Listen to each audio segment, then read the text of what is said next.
Panitera Pengadilan Negeri Pontianak Uti Reza Putri membacakan putusan terkait pelaksanaan eksekusi pengosongan ruko atau kafe Kornet nomor 38 di Jalan Gajah Mada, Pontianak. Berdasarkan penetapan putusan Ketua Pengadilan Negeri Pontianak Selasa 31 Oktober 2023. Eksekusi ruko 2 pintu yang dikenal kafe Kornet itu atas perkara sengketa ahli waris.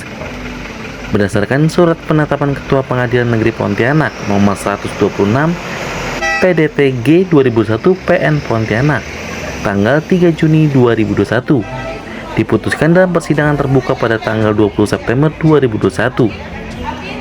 Sementara itu, Susiana NG, kakak ke-1, membantah bahwa dirinya tidak hadir dalam persidangan. Menurutnya, justru adiknya Agus yang tidak hadir setelah Panitera Pengadilan Negeri Pontianak setelah hadir. Kemudian setahun berlalu sebagai Susiana NG ingin melakukan mediasi dari semua keluarga bersama pihak pemenang melalui Camat Pontianak Selatan, Polresta Pontianak dengan tujuan dan maksud mediasi secara keluarga, tetapi adik bungsu Agus yang tidak mau. Hingga surat kedua dari PN Pontianak turun untuk eksekusi dan mengosongkan ruko. Ceritanya begini, ya, rumah itu adalah rumah orang tua yang dulu dibeli ayah nanda saya, ya. Kemudian tahun 91 itu dihibahkan ke saya.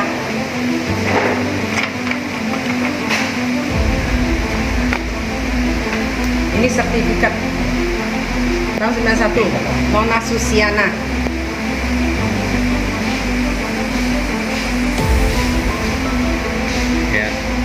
Bapak juga pernah berpesan dulu, kalau kami nggak ada, dibagi rata. Yang nggak ada duit dikasih lebih. Itu amanah Bapak, ya. Tetapi ada jawaban dari Agus. Saya nggak pernah dengar loh ya Bapak ngomong itu. Saat itu saya nggak ada merasakan apa-apa, ya kan? Ternyata setelah saya flash balik ada sesuatu. Nah, saat itu tahun 2004 Bapak meninggal dunia. Setelah itu timbul masalah. Adik-adik ingin dikembalikan ke ibu. Saya bersedia karena pada saat itu juga saya ada clash dengan suami. Si Agus ngomong, kalau kamu cerai nanti akan pisah harta. Itu saya tidak paham hukum. Dan ternyata saya memang dibohongi.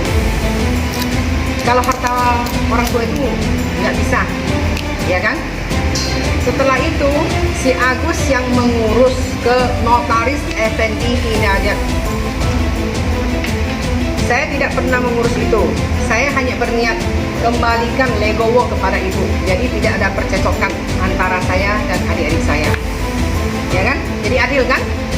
Tetapi berjalannya waktu saya memang tidak tahu.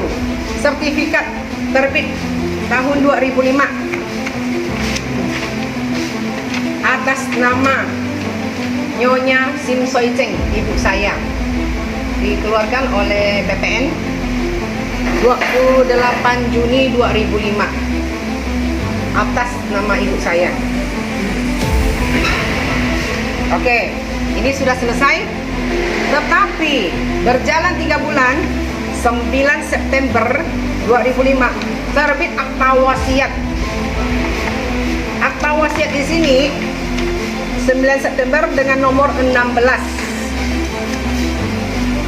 Ibu saya Sim Soy Cheng menghibahkannya kepada Agus. Rumah yang bersengketa sekarang di Gajah Mada nomor 38 Pontianak. Saya dan adik-adik saya yang lain tidak mengetahui wasiat ini.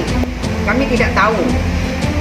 Tahu sewaktu tahun 2012 setelah ibu saya meninggal, Agus melemparkannya waktu kami duduk di lantai begini. Ini punya saya semua. Diam kami. Setelah itu menunggu notaris untuk memanggil. Notaris tidak pernah memanggil kami hingga saat ini. Setelah terjadi eksekusi pun notaris diam. Tidak pernah ada. Notaris Effendi tidak pernah memanggil kami untuk dibacakan. Saya bahkan berkali-kali menemui beliau dengan alasan tidak ada di tempat, dengan alasan sibuk. Bahkan saya WA dia dengan berbagai alasan di luar kota. Sampai akhirnya nomor pertama diblokir, nomor kedua diblokir. Kenapa notaris harus memblokir sih orang awam? Saya ya dituntut sampai ke pengadilan oleh adik saya yang paling kecil, yang sulung, yang bungsu, Agus, di pengadilan di PN itu, berdasarkan akta wasiat yang tidak terdaftar di Balai Pustaka Wasiat Jakarta, dan itu dimenangkan oleh pengadilan negeri, pengadilan tingkat tinggi, dan bahkan sampai MA. Saya tidak tahu kenapa bisa dimenangkan, padahal itu benar-benar ya.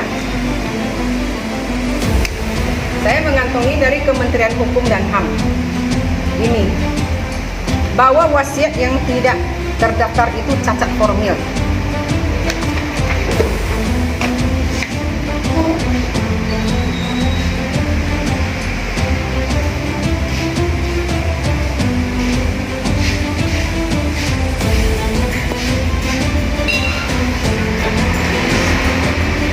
Bukan hanya cacat formil.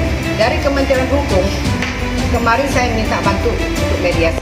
Banyak yang di sini tertuang surat ini, bahwa akta wasiat yang dibikin oleh Notaris Effendi Hidayat itu melanggar hak legitimate porsi, hak mutlak anak seorang notaris yang tahu hukum. Ya kan, hak waris saya loh dengan adik-adik cewek yang lain itu dihilangkan. Cek, tanya nggak, ini pada saat si Agus mengurus ke notaris ataupun kemanapun berkaitan dengan hibah ataupun waris, itu ada nggak saudara yang lain mengasihkan surat kuasa ke Agus untuk? Tidak ada. Tidak ada. Tidak ada. Tidak ada. Lanjut. Jadi saya tahu Agus mengurus ini ya, akta jual beli. Yang dulu saya cuma mau hibahkan ke ibu, harusnya dihibahkan. Tetapi oleh Agus dan Notaris Effendi Hidayat itu dibikinkan akta jual beli. Ini saya baru tahu setelah timbul gugatan. Dan saya tidak pernah tahu di dalamnya itu ada nominal duit sebesar 538.500.000. Ece pernah terima nggak? Satu sen pun tidak. Saya tidak pernah terima duit ini. Bahkan waktu itu saya hanya datang dan disuruh oleh notaris untuk tanda tangani satu kwitansi kosong. Saya tanya, ini untuk apa? Supaya kamu tidak bolak-balik. Saya tidak pegang surat apapun yang namanya BPKTB ya, SSB ya, akta jual beli ya, semua saya tidak ada. Makanya waktu saya digugat satu kertas pun saya tidak ada. Saya kalah 3 telur. Agus Maharona, Kalimantan Barat mengabarkan.